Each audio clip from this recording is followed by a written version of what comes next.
Hello बच्चों, welcome to future study point. और आज आप पढ़ने जा रहे हैं यहाँ पे some application of trigonometry chapter 9 class 10 mathematics. तो यहाँ पर कुछ बचे हुए क्वेश्चन है, क्वेश्चन नंबर 14 और क्वेश्चन नंबर 15 दोनों का सॉल्यूशन करेंगे। तो जिन बच्चों ने पहले वाले जो क्वेश्चंस हैं चैप्टर 9 के, तो उनका डिस्क्रिप्शन बॉक्स में लिंक दे रखा है, तो प्लीज़ उनको स्टडी कीजिए। तो यहाँ पर क्वेश्चन नंबर 14 है। तो क्वेश्चन नंबर 14 में बता रहा है a 1.2 metre tall girl spots a balloon moving with the wind in a horizontal line at the height of 88.2 metre from the ground. The angle of elevation of the balloon from the eyes of the girl at any state is 60 degree.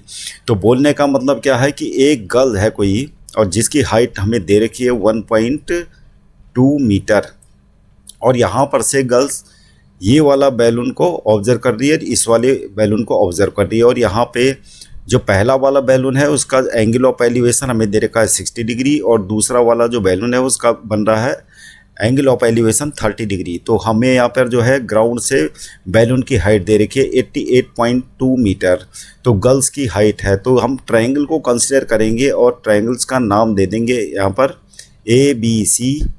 तो इस girls की जो eyes है उसके ground line से horizontal एक line draw करी हुई है। तो क्या है, गर्ल की जो हाइट होगी, ये ट्रायंगल की हाइट जो है ग्राउंड से 88.2 मीटर है। तो ये हाइट जो ट्रायंगल की परपेंडिकुलर है ये आ जाएगा हमारा AC इक्वल टू AC, और इसको नाम दे देते हैं BD। ये BD हो गया।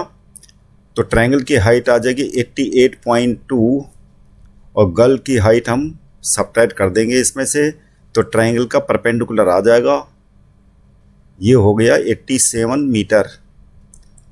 तो ये आ चुका है। अब दोनों ट्रायंगल को कंसिडर करके अप्लाई करते हैं ट्रिग्नोमेट्रिक रेशियो वाला फार्मूला, तो सॉल्यूशन हो जाएगा।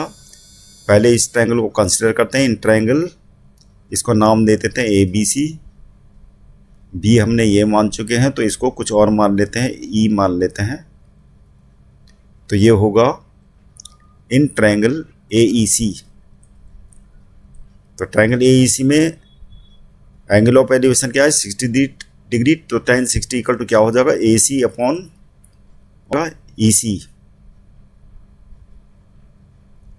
EC। tan 60 equal to AC कितना है हमारे पास, tan 60 इक्वल टू तो हो गया √3। AC हमारा है 87, तो यहाँ पर से हमारा EC आ जाएगा, पहला वाला जो ट्रायंगल है उसका बेस।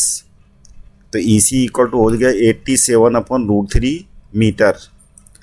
अब निकालते हैं दूसरे ट्रायंगल को कंसिडर करते हैं, इन ट्रायंगल BED। तो BED में हमें एंगल ऑफ एलिवेशन कितना है दूसरे बैलून का 30 डिग्री, तो tan 30 इक्वल टू हो जाएगा BD अपॉन में ED, और tan 30 इक्वल टू होता है 1 अपॉन √3। और BD हमारा क्या है, वो भी क्या है, दोनों बैलून की हाइट सेम है, 87 होगा मीटर। ED,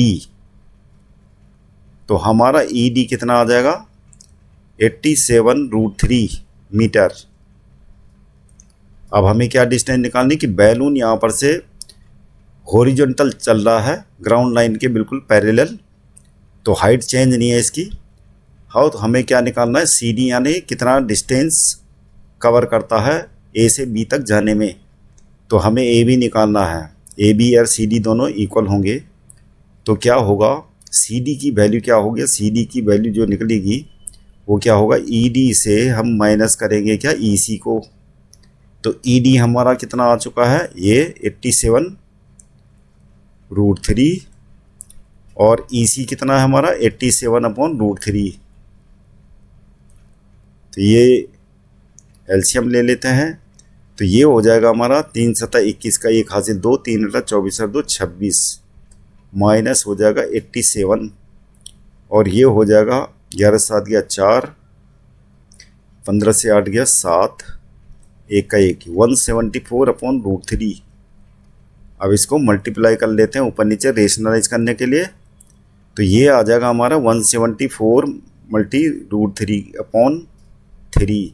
3 से ये कट रहा है, 3 पंजे 15, 3 18, तो ये आ गया हमारा 58√3 मीटर। तो ये बैलून इतना शिफ्ट होगा, मतलब ए से बी तक।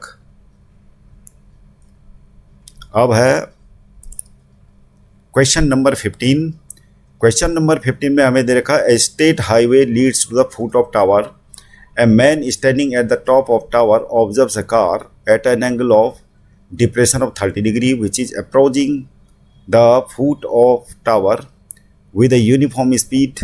6 seconds later, the angle of elevation of the car is found to be 60 degree. Find the time taken by the car to reach the foot of the tower from this point.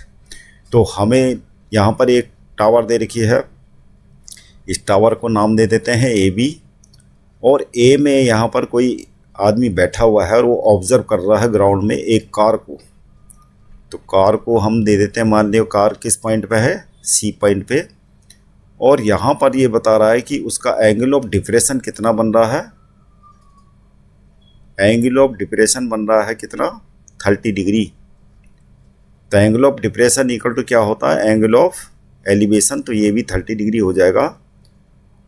अब क्या बता रहे हैं, which is approaching the foot of the tower with a uniform speed. अब यहाँ पर से C point से कार एक यूनिफॉर्म स्पीड से आगे बढ़ रही है टावर की तरफ, और 6 सेकंड के बाद क्या होता है कि एंगल ऑफ डिप्रेशन कार का कितना बन जाता है। मान लीजिए 6 सेकंड में यहाँ पर जाती है, ये पॉइंट का नाम डी रख लेते हैं, तो यहाँ पर जाती है ये एंगल ऑफ डिप्रेशन, अब की बार कितना बन रहा है, 60 डिग्री। तो angle of depression equal to angle of elevation, ये 60 डिग्री हो जाएगा। अब क्या करना है हमें ये क्वेश्चन में पूछ रहा है कि डी से बी तक जाने में इसको कितना टाइम लगेगा। तो डी से बी तक जाने में कितना टाइम लगेगा, इसके लिए हमें क्या करना पड़ेगा, पहले तो कार की स्पीड निकालनी पड़ेगी और ये डिस्टेंस निकालनी पड़ेगी, बी डी कितना डिस्टेंस है। ये तभी निकलेगा जब हम ट्राइंगल्स को कंसिडर करेंगे और फॉर्मूले लगाएंगे। यहाँ पर सॉल्यूशन होगा इसका, इन ट्राइंगल ए बी सी। तो यहाँ पर अगर हम इसको H मान लेते हैं और यहाँ पर से बी सी को हम मान लेते हैं Y मान लेते हैं इसको, तो हमें यहाँ पर क्योंकि C से D तक जाने में 6 सेकंड लगते हैं, तो हमें सी डी डिस्टेंस चाहिए ताकि हम कार की स्पीड निकाल सकें।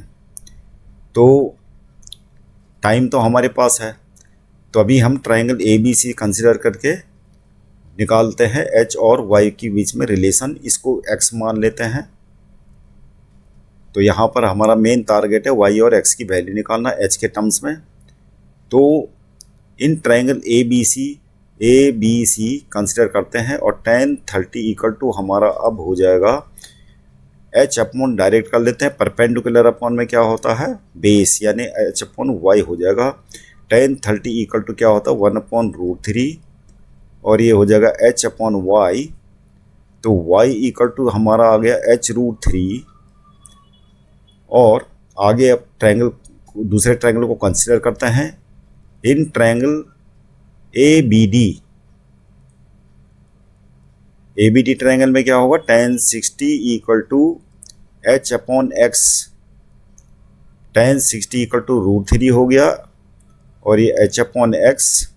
इस प्रकार X इक्वल टू हमारा आ गया H अपॉन √3। अब क्या करना, हमें सी डी निकालना, हमारा टारगेट है सी डी निकालने का, क्योंकि टाइम सी से डी तक जाने में हमें टाइम दे रखा है 6 सेकेंड। सो सी डी डिस्टेंस आ जाएगी तो कार की स्पीड आ जाएगी। तो सी डी इक्वल टू हो जाएगा हमारा y माइनस एक्स। y कितना है आपका, H√3, x कितना है, H अपॉन √3। तो एलसीएम लेते हैं, √3 हो गया, ये हो गया 3H, माइनस हो जाएगा ये H, तो ये आ गया हमारा 2H अपॉन √3। ये C से D तक की डिस्टेंस आ गई, कार C से D पॉइंट तक इतनी डिस्टेंस चलती है, ये हमारा आ चुका है। और टाइम गिवन हमें दे रखा है, टाइम कितना है, टाइम C से D तक जाने में कितना लगता है, 6 सेकेंड, वो हमें दे रखा है। और डिस्टेंस हमारी आ गई CD। अब हम स्पीड ऑफ कार निकाल सकते हैं। स्पीड ऑफ कार हो जाएगी डिस्टेंस कितनी है 2h/√3 और ये डिवाइडेड बाई क्या हो गया 1/6। तो ये 2 से 6 को काट देते हैं 3 और इस प्रकार से 1/3√3 क्या आ गया हमारा स्पीड ऑफ कार। यहाँ पर कुछ गड़बड़ है, टाइम टेकन हो गया और ये 2h/3। अच्छा h तो आएगा यहाँ पे, क्या होगा h/3√3। ये हमारा स्पीड ऑफ कार आ गई है। अब क्या निकालना हमें निकालना है x यानी BD डिस्टेंस कितनी है, BD यानी x, BD कितना है x है, x की वैल्यू कितनी है h/√3। तो डिस्टेंस तो हो गई BD और स्पीड ऑफ कार ये आ गई। तो हमारा टाइम टेकन आ जाएगा, time taken D to B, D से B तक जाने में कितना टाइम हो गया। डिस्टेंस क्या हो गई हमारे पास, डिस्टेंस हो गई h/√3 और इसको डिवाइड करेंगे हम किससे, स्पीड ऑफ कार से। तो रेसिप्रोकल कर लेंगे 3√3/h, h से h कैंसिल, √3 से √3 कैंसिल। तो हमारा ये आंसर आ चुका है 3 सेकेंड, यानी D से B तक जाने में कार को लगेगा टाइम 3 सेकेंड्स आंसर।